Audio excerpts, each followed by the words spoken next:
Kemudian bagaimana caranya kita bisa mendapatkan seorang mursyid secara jalur rohani?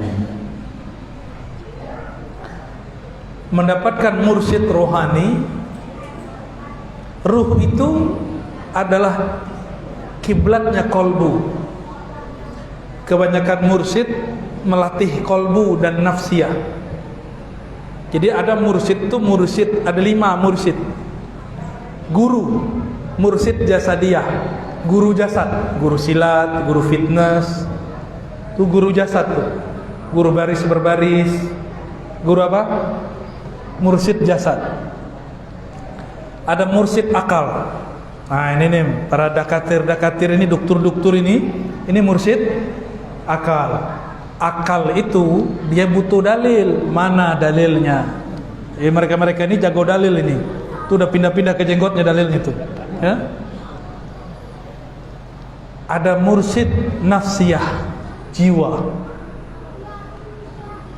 Ada mursyid nafsiyah. Nafsiyah ini biasanya dia ahli mengolah jiwa. Ini terbagi 2. Ada yang kebatinan, ada yang keislaman. Kalau kebatinan nanti jadi prana aura. Tahu? Itu silat-silat kebatinan. Baca prana orang, ya. Gak usah tembak-tembak lah orang lagi dengan prana kita, terpana ya. Terus ada versi keislaman. Inilah 40 thariqah yang dimu'tabarkan di Indonesia. Nafsiyah ini dia juga punya titik-titik rohani dan warna-warna latifah. Mirip dengan prana tapi berbeda. Ya. Tapi itu baru sampai di nafsiyah, jiwa. Maka kalau ada orang zikir pakai nafsiyahnya, belum tentu nafsiyahnya tunduk. Maka jangan heran kalau ngeliat mursyid suka marah-marah. Ya, jangan heran ngeliat orang-orang tarekat ngamuk-ngamuk di jalan. Itu karena apa? Karena nafsiyah dia belum terlatih. Pernah ketemu nggak dokter, psikolog, dokter di kampus, dokter akidah, dokter filsafat, tapi galau? Pernah ketemu nggak? Stres, pernah ketemu nggak? Dia dokter akal, memahami apa aja pakai akal, dia stres lah. Corona nggak bisa dipahami dengan akal, ya. Harus pakai kolbu, biar hilang bebannya. Kalau pakai akal panik, ya, panik nggak? Panik. Ada mursyid qalbiyah. Ini mursyid tadi dia sudah berhasil mengalahkan jiwanya dengan puasa, dengan zikir, dengan suluk, dengan khalwat. Tidak semua orang suluk berhasil. Makanya mursyid-mursyid ini kalau hobinya talqin, yang ditalkinnya pejabat jadi bahan cerita. Saya habis talqin gubernur, saya habis talqin dokter, saya habis talqin. Emang itu apa ngomong gitu? Saya baru mentalkin 1000 orang. Itu bentuk narsis gaya jadul. Kalau kayak anak-anak muda ini foto sama ustadz pasang di, ya sama begitu. Siapa yang ngomong? Bukan saya. Ibrahim Al-Matbuli punya murid namanya Abdul Wahab Asy'arani. Beliau tulis begitu. Ciri-ciri mursyid yang belum selesai nafsiyahnya, masih riya.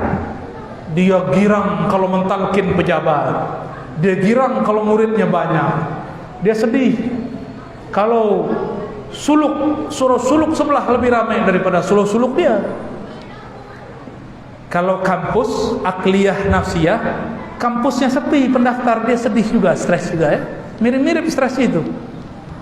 Bedanya ini stresnya masih bisa dilawan pakai zikir, di nafsnya, di jiwanya.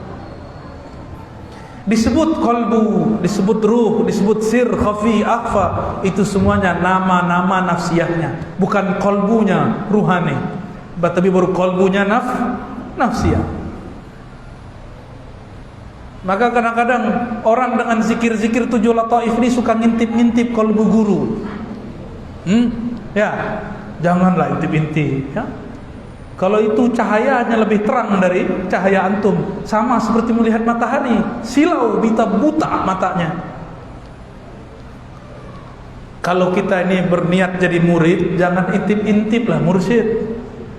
Ya, kecuali Allah kasih unjuk, Allah perlihatkan mukasyafah, itu lain. Ini ciri-ciri mukasyafah dari Allah. Allah yang bukakan tanpa diminta. Ciri-ciri mukasyafah nafsiyah berasal dari waswas syaitania. Kita lihat-lihat, lihat satu-satu. Sudahlah. Mau sampai kapan antum begitu? Ya, banyak yang begitu. Saya kemana-mana jalan Pak, dicoba-coba sama orang, coba dilirik-lirik. Sudahlah, cukup husnuzon kepada orang.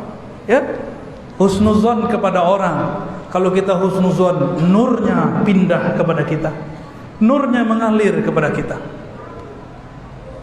Oke? Sama itu yang pakai prana-prana, aura-aura, sama itu.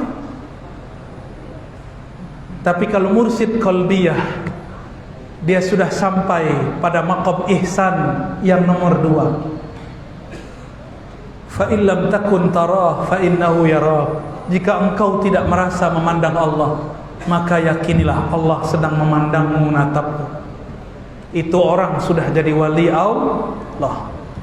Jadi siapa yang berhak jadi mursyid, minimal dia masuk ke alam qalbiyah. Jadi jangan buru-buru juga ngangkat khalifah, ya, ngangkat wakil talqin. Sampai dulu dia ke makom qalbiyahnya, dia merasa dipandang oleh Allah, bukan merasa dipandang murid. Ini antum mandang saya, siapa yang gerakin? Allah. Maka saat itu Allah mandang saya. Namanya pandang wajhur rububiyah. Jika Allah langsung memandang tanpa lewat makhluknya, disebut wajhul uluhiyah, memandang dengan ahad zatnya. Oh, itu panjang lagi ceritanya itu, ya. Cukuplah.